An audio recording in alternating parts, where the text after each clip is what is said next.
găsit, dragii mei, la o nouă sesiune de terapie prin astrologie cu mine, Ana Fotescu, astrologul vostru. Înainte de a vă povesti despre faza de lună nouă din Zodia Taur și despre evenimentele astrale conexe, vă invit să vă abonați canalului meu în cazul în care nu ați făcut acest lucru deja și să apăsați clopoțelul pentru a fi notificați ori de câte ori eu postez ceva nou.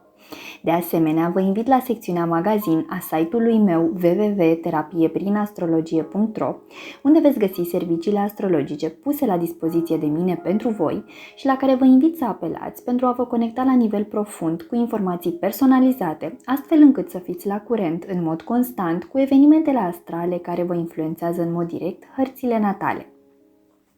Bun, dragilor, haideți să discutăm despre faza de lună nouă din Taur și despre aspectele astrale majore formate în acest interval de timp. Persoanele care vor fi influențate direct de aceste tranzite vor fi cele cu încărcătură puternică din Zodia Taur în hărțile natale, respectiv nativii acestei zodii, cei cu ascendentul în Taur, cei cu Luna, Mercur, Uranus, Jupiter și nodul nord în acest semn zodiacal, dar și cei care au legătură directă cu zodiile Scorpion, Leu, Vărsător și Rac. Așadar, pe data de 19 mai are loc faza de lună nouă din Zodia Taur. Acest eveniment astral are loc imediat după ce Jupiter a poposit și el pe data de 16 mai în Taur. Vă las aici linkul aferent acestui video pentru a afla cum vă va influența acest tranzit parcursul în următorul an de zile. Luna nouă în Taur dă startul unui ciclu de cultivare a creativității și a prosperității. Taurul este locul în care luna se simte exaltată și unde are ocazia să se stabilizeze, să găsească satisfacție și împlinire. Solul energetic în care am plantat semințele dorințelor și ale visurilor noastre este unul fertil, propice pentru creștere, evoluție și dezvoltare. Răbdarea și hotărârea reprezintă apa care hrănește grădina dorințelor noastre pentru a obține o recoltă abundentă. În această perioadă putem demara proiecte, colaborări și idei noi care să se concretizeze în rezultate fructuoase pe termen mediu și lung.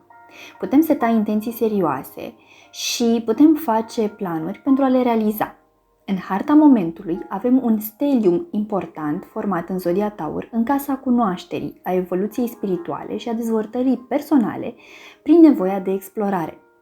Așadar, aici regăsim 6 elemente astrale extrem de importante, precum Soarele, care reprezintă mentalul, Luna, planul emoțional, Uranus, schimbarea, Mercur, comunicarea, nodul nord, menirea și Jupiter, expansiunea.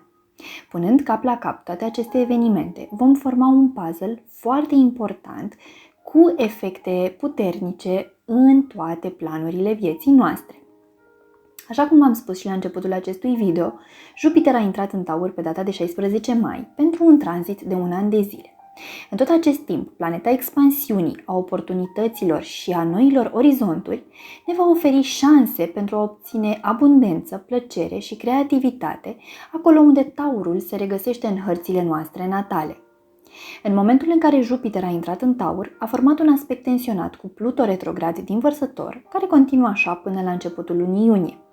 Acest aspect influențează și conjuncția dintre Lună și Jupiter în Taur, ceea ce duce către o experiență emoțională importantă. Atunci când forțe precum acestea se ciocnesc, ele pot avea efecte extreme pe măsură ce se amplifică reciproc.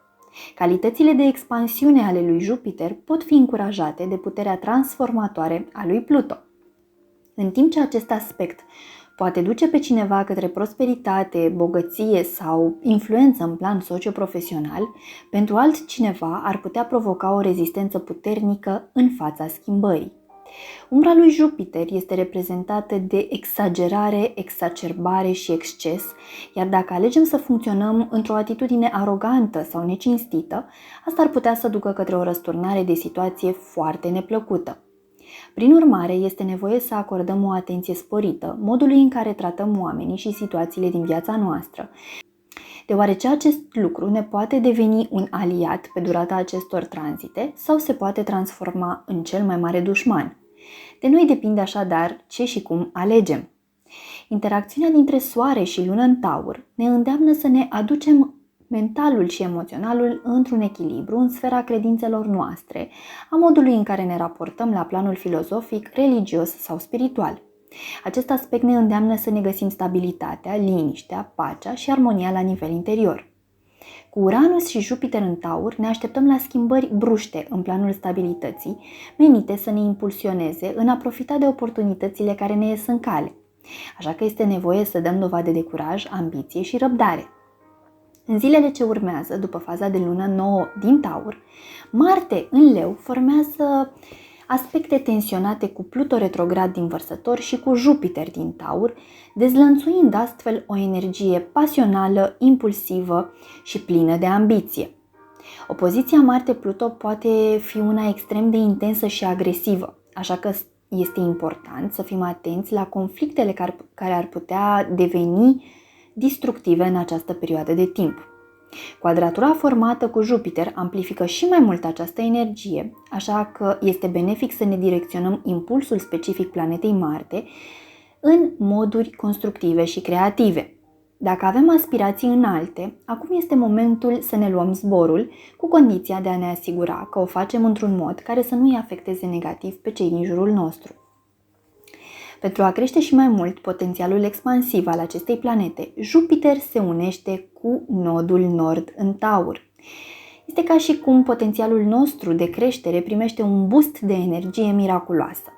Nodul nord, care tranzitează această zodie din ianuarie 2022, face ca zodia Taur să fie pregătită pentru un potențial evolutiv semnificativ.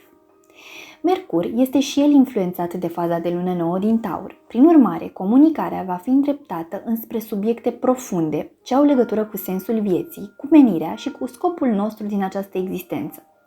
Nevoia de a ne conecta cu persoane care să fie pe aceeași lungime de undă cu a noastră, de cunoaștere și dezbatere în plan metafizic, este una extrem de ridicată în acest interval de timp. De asemenea, putem experimenta revelații, epifanii și conștientizări extrem de puternice care să contribuie semnificativ la ceea ce urmează să se întâmple în viețile noastre de aici încolo.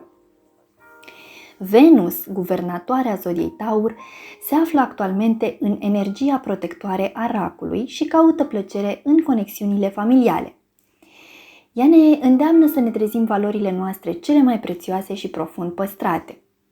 Oare ne trăim viața conform a ceea ce este cu adevărat important pentru noi? Iată o întrebare la care ar fi benefic să reflectăm în această perioadă. Pentru zodia Taur, autosuficiența, supraviețuirea, banii, posesiunile materiale și căminul sunt câteva teme care în perioada ce urmează vor fi activate puternic. Deși acestea nu au în primă fază o încărcătură spirituală, dacă aruncăm o privire mai atentă asupra relației noastre cu subiectele menționate, modul în care vom alege să ne conectăm cu planul spiritual ne va influența direct bunăstarea fizică și materială. Nu uitați deci că Jupiter este planeta generozității, a optimismului și a recunoștinței, iar faza de lună nouă din Taur ne invită să onorăm tot ceea ce avem în viața noastră în momentul prezent. Savurați așadar recunoștința și deschideți-vă mintea și inima către posibilitatea abundenței infinite și a bucuriei nemărginite pentru a materializa tot ceea ce vă doriți. Cheia constă în conexiunea profundă cu planul subtil al vieții. Așa vom debloca tot ceea ce dorim să manifestăm. Bun, dragii mei! În speranța că mi-ați rămas aproape până la finalul acestui video, vă mulțumesc din inimă și vă invit să mă ajutați cu o apreciere și o distribuire a acestui video. Vă doresc ca faza de lună nouă din Taur, împreună cu toate celelalte aspecte astrale ale momentului, să aducă în viețile voastre echilibrul, pacea, armonia și liniștea de care aveți nevoie. Vă pup, vă îmbrățișez și pe data viitoare. Pa, pa!